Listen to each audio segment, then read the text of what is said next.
Hello everybody. आज हम discuss करने वाले हैं साइकोमेट्री। मेरा नाम है अक्षय जैन। चलिए शुरू करते हैं। सबसे पहली डेफिनेशन है मॉइस्ट एयर की। तो जो भी हमारी एटमॉस्फेरिक एयर है जिसमें वाटर वेपर भी है और ड्राई एयर भी है, तो इनके मिक्सचर को हम बोलते हैं मॉइस्ट एयर। तो moist air is a mixture of water vapour and dry air. अब हम डिस्कस करते हैं what is partial pressure, Dalton's law of partial pressure. तो अगर हमें किसी भी मिक्सचर ऑफ गैसेस का टोटल प्रेशर निकालना है तो वो टोटल प्रेशर सभी गैसेस के पार्शियल प्रेशर का समेशन होता है। थ्योरेटिकली देखते हैं, the total pressure of a mixture of gases is equals to the summation of partial pressure exerted by each gas. अब अभी जैसे हम बात कर रहे थे मॉइस्ट एयर की, तो मॉइस्ट एयर का अगर हम टोटल प्रेशर निकालेंगे तो क्या होगा, उसके दो कंपोनेंट थे, एक तो ड्राई एयर था और दूसरा वाटर वेपर था। तो अगर मॉइस्ट एयर का हमें टोटल प्रेशर निकालना है तो that will be summation of partial pressure of dry air plus partial pressure of water vapour. तो इस तरीके से ये total pressure of moist air का फॉर्मूला बन जाता है। ये इक्वेशन डायरेक्टली पूछा जा चुका है एग्जाम्स में। अब हम बात करेंगे सैचुरेटेड एयर मिक्सचर की, अनसैचुरेटेड एयर मिक्सचर की और सुपर सैचुरेटेड एयर मिक्सचर की। देखिए, जब maximum amount of water vapour air water vapour के मिक्सचर में प्रेजेंट हो तो उस कंडीशन को हम बोलते हैं सैचुरेटेड कंडीशन। जब maximum amount of water vapour air water vapour के मिक्सचर में प्रेजेंट ना हो, मतलब उससे कम हो, तब ये कंडीशन होती है अनसैचुरेटेड एयर मिक्सचर की। जब maximum amount of water vapour से ज़्यादा वाटर वेपर हम डिपॉजिट कराते हैं एयर वाटर वेपर मिक्सचर में, तब ये कंडीशन हो जाती है सुपर सैचुरेटेड एयर मिक्सचर की।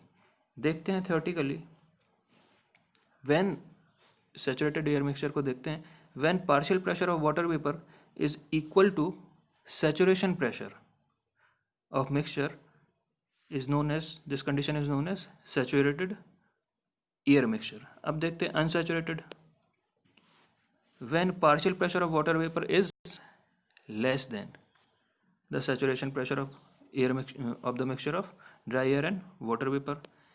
थर्ड कंडीशन है when the partial pressure of water vapor is greater than the saturation pressure of mixture. तो तीन कंडीशन है। इस कंडीशन में हम और अगर वाटर वेपर्स को ऐड करते हैं तब ये कंडीशन बन जाएगी। और सैचुरेटेड एयर मिक्सचर से कम वाटर वेपर वाली कंडीशन कौन सी है, अनसैचुरेटेड। मतलब जब हम यहाँ पे थोड़ी और वाटर वेपर ऐड करा देंगे तब ये कंडीशन बन जाती है सैचुरेटेड एयर मिक्सचर की, और जब सैचुरेटेड एयर में थोड़ा और वाटर वेपर मिक्स करा देंगे तो कंडीशन बन जाती है सुपर सैचुरेटेड एयर मिक्सचर की। तो सैचुरेटेड एयर मिक्सचर हमें यूज़ क्यों करना है, क्योंकि हमें आगे चल के कुछ डेफिनेशंस पढ़नी है। सैचुरेटेड एयर मिक्सचर एक बार फिर से रिपीट कर देता हूँ मैं, maximum amount of water vapour, maximum amount of water vapour जो प्रेजेंट होगा एयर वाटर वेपर के मिक्सचर में, उस कंडीशन को हम बोलेंगे सैचुरेटेड एयर मिक्सचर। हमें डेफिनेशंस में यही यूज़ करना है।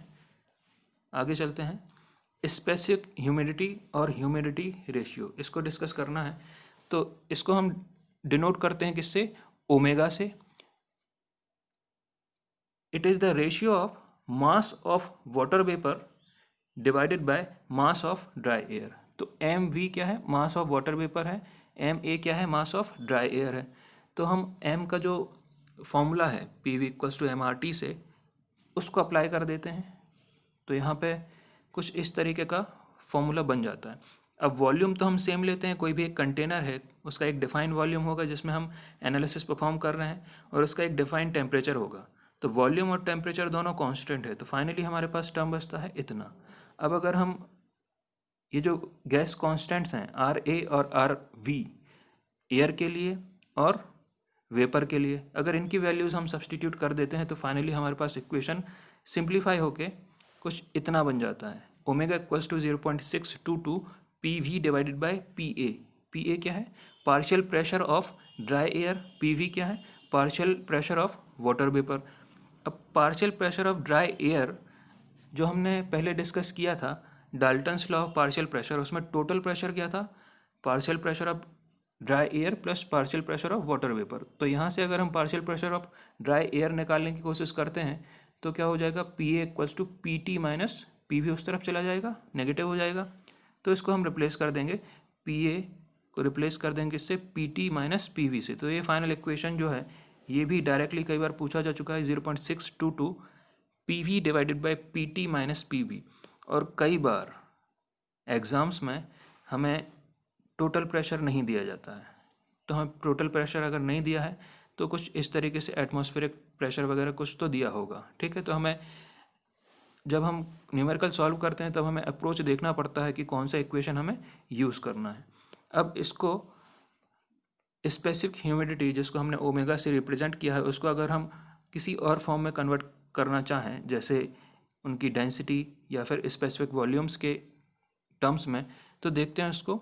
Omega was equals to mass of water vapour divided by mass of dry air. अगर इसको हम वॉल्यूम से डिवाइड कर देते हैं तो ये फॉर्मूला बन जाता है डेंसिटीज़ का, और डेंसिटीज़ का अपोजिट होता है क्या? स्पेसिफिक वॉल्यूम, डेंसिटीज़ का रेसिप्रोकल, ठीक है। तो 1 divided by density will be equals to specific volume. तो 1 divided by rho A will give you specific volume of dry air, और 1 divided by rho V will be give you specific volume of water vapour. तो इस तरीके से ये formula convert हो जाता है। हालांकि ये कभी पूछा नहीं गया है, लेकिन हो सकता है ये न्यूमेरिकल में आपको कभी कभी यूज़ करना पड़े। बेसिकली आपको अगर कंपटीशन के हिसाब से देखा जाए तो ये इक्वेशन बस यूज़ किया जाता है। आगे बढ़ते हैं, बात करते हैं हम रिलेटिव ह्यूमिडिटी की। रिलेटिव ह्यूमिडिटी रेशियो होता है मास of water vapour eight given condition. कोई भी कंडीशन दी है उस कंडीशन की हम बात कर रहे हैं, divided by mass of water vapour in saturated air. अभी थोड़ी देर पहले हमने सैचुरेटेड एयर की बात करी थी, जब maximum amount of water vapour उसमें प्रेजेंट हो। तो रेशियो क्या है? मास of water vapour eight given condition, हो सकता है कोई भी कंडीशन हो सकती है यहाँ पे, divided by mass of water vapour in saturated air. Saturated air में जो भी ह्यूमिडिटी का कंटेंट होता है उसको हम 100% मान के चलते हैं, ठीक है, उससे कंपेयर कराते हैं। तो अगर हम रिलेटिव ह्यूमिडिटी को देखते हैं तो ये क्या है? एम वी है, मास of water vapour eight given condition, कोई भी कंडीशन जो भी दी होगी हमें क्वेश्चन में, divided by mass of water vapour in saturated air. तो एम वी एस, ये जो सफिक्स है एस, इसको हम डिनोट कर रहे हैं किसको? सैचुरेटेड एयर को। इसमें भी हम वही P V divided by R T का फॉर्मूला एक्सपांड कर देंगे, और यहाँ पे वॉल्यूम सारे सेम होंगे, कांस्टेंट, गैस कांस्टेंट वगैरह सेम होंगे वाटर वेपर्स के। तो फाइनली हमारे पास फॉर्मूला बन जाता है P V divided by P V S. ये क्या है? Relative humidity. तो ये वाला फॉर्मूला भी उसी का है, ये वाला फॉर्मूला मॉडिफाई होके बन जाता है। तो जनरली इसको पूछा जा चुका है, इसी को हम यूज़ करेंगे, और कभी कभार रेयरली ये वाला फॉर्मूला भी हम यूज़ कर लेते हैं। नेक्स्ट डेफिनेशन देखते हैं, डिग्री ऑफ सैचुरेशन। तो डिग्री ऑफ सैचुरेशन क्या है? It is the ratio of specific humidity of dry air to the specific humidity of saturated air. तो क्या है? इसको हम डिनोट करते हैं डिग्री ऑफ सैचुरेशन को म्यू से, और mu is the ratio of specific humidity of dry air divided by specific humidity of saturated air. यहाँ पे जो एस सफिक्स है वो क्या डिनोट कर रहा है? Specific humidity of saturated air. तो हम स्पेसिफिक ह्यूमिडिटी का जो फॉर्मूला अभी हमने थोड़ी देर पहले देखा था उस फॉर्मूले को यहाँ पे सब्सटीट्यूट कर देंगे। तो ये सारे जो सफिक्स देख रहे हो, ये वाला है ड्राई एयर के लिए, ये वाले जो हैं ऊपर वाला जो इक्वेशन है ये वाला है ड्राई एयर के लिए, और ये वाला है सैचुरेटेड एयर के लिए। तो ये तो कांस्टेंट है, ये कैंसिल हो जाता है। फाइनली हमारे पास इक्वेशन बचता है ये वाला इक्वेशन भी डायरेक्टली पूछा जा चुका है, और इस पर बेस्ड न्यूमेरिकल आपको देखने को मिलेंगे। तो ये फाइनली कन्वर्ट हो जाता है P we into P T minus P V S divided by P V S into P T minus P we. अब यहाँ पे देखने वाली बात यह है कि अगर partial of if air is dry, मतलब partial pressure of water vapour क्या हो जाए? ज़ीरो हो जाए, तो म्यू क्या हो जाएगा? ज़ीरो हो जाएगा।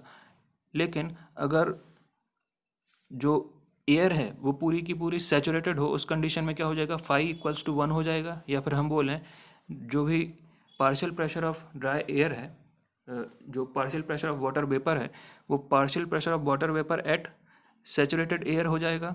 उस कंडीशन में म्यू की वैल्यू 1 हो जाती है। क्लियर है? अब अगर यहाँ पे एक बात भी कंक्लूड कर सकते हैं कि म्यू की वैल्यू जो है वो 0 से 1 तक होती है। और एक बात और देख लेते हैं, अगर म्यू की वैल्यू 1 हो जाती है, इसकी वैल्यू 1 हो जाती है, तो omega will be equals to omega S हो जाता है यहाँ पे।